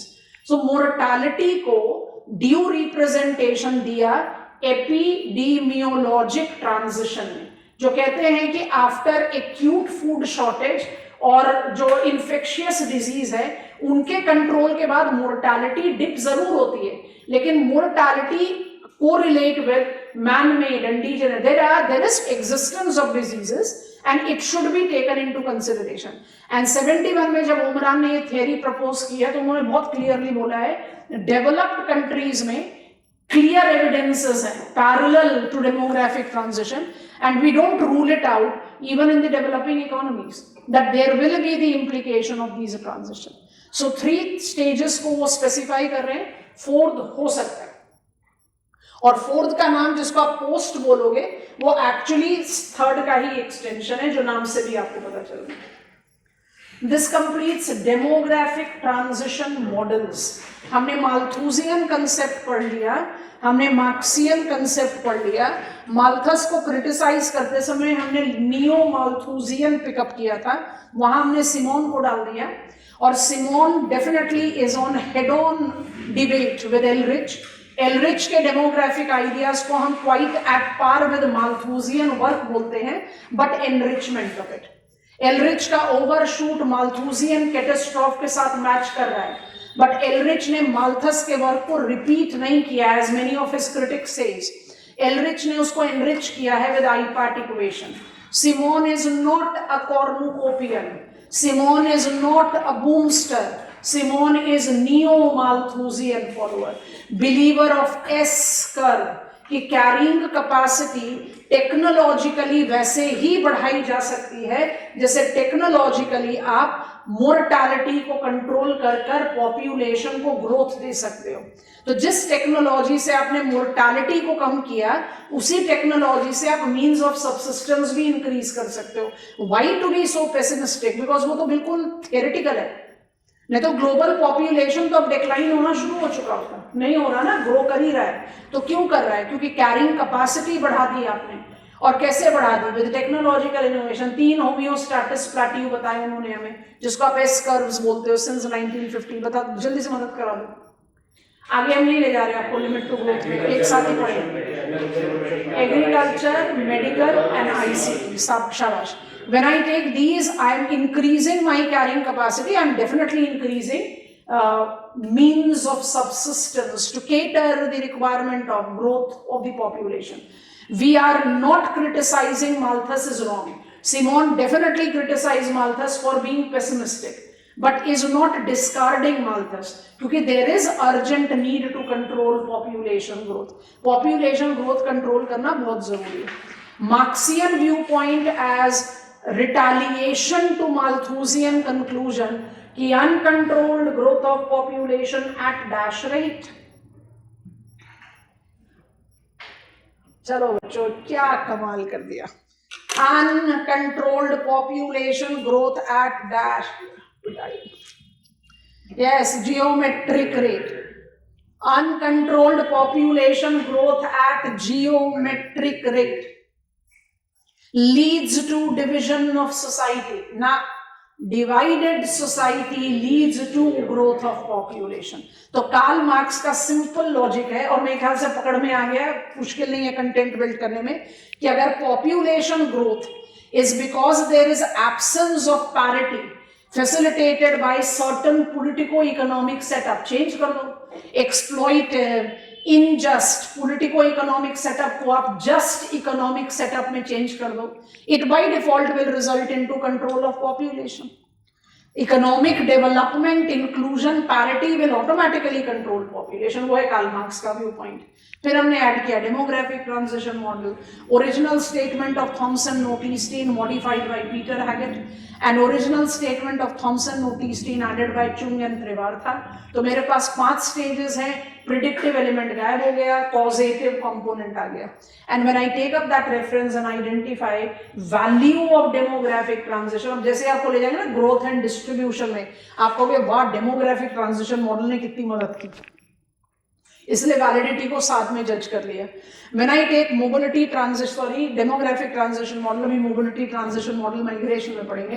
When I take demographic transition model, it gives me the understanding कि demographic cycle एक बड़ा typical trend में चलती है, high fertility mortality से लो fertility mortality. Umran ने इसको कैसे एनरिच किया कि high mortality starts dipping because you have restricted acute food shortage, you have controlled infectious epidemic pandemic, और उसके बाद आपने मोर्टालिटी को डिक्लाइन किया, कोई डिनायल नहीं. लेकिन there is requirement of judging mortality even beyond. Fertility का रोल है पॉपुलेशन को मोबिलाइज करने में, लेकिन mortality do reflects itself as age of degenerative and man made diseases. And many of developed world have actually experienced, countries like India, Oriental, Occidental तो mix up हो गया. This overindulgent pollution related ailment, passive living related ailment, ये क्या India में नहीं है? बिल्कुल है. So when we try to take up those, there is a requirement of assessing mortality even beyond infectious diseases and acute food shortage. तो epidemiologic transition criticize नहीं कर रहा demographic transition को, उसको enrich कर रहा है कि मोर्टालिटी को थोड़ा और एक्सप्रेशन या थोड़ा और एनलार्जमेंट दिया जाना चाहिए. एंड दैट इज अब हमें पढ़ना है limit to growth and beyond limit. Limit to growth concept का बेस हमने क्रिएट कर लिया था इन एनवायरमेंट ज्योग्राफी, उसको थोड़ा सा क्लियर पॉइंट पर डिस्कस करेंगे.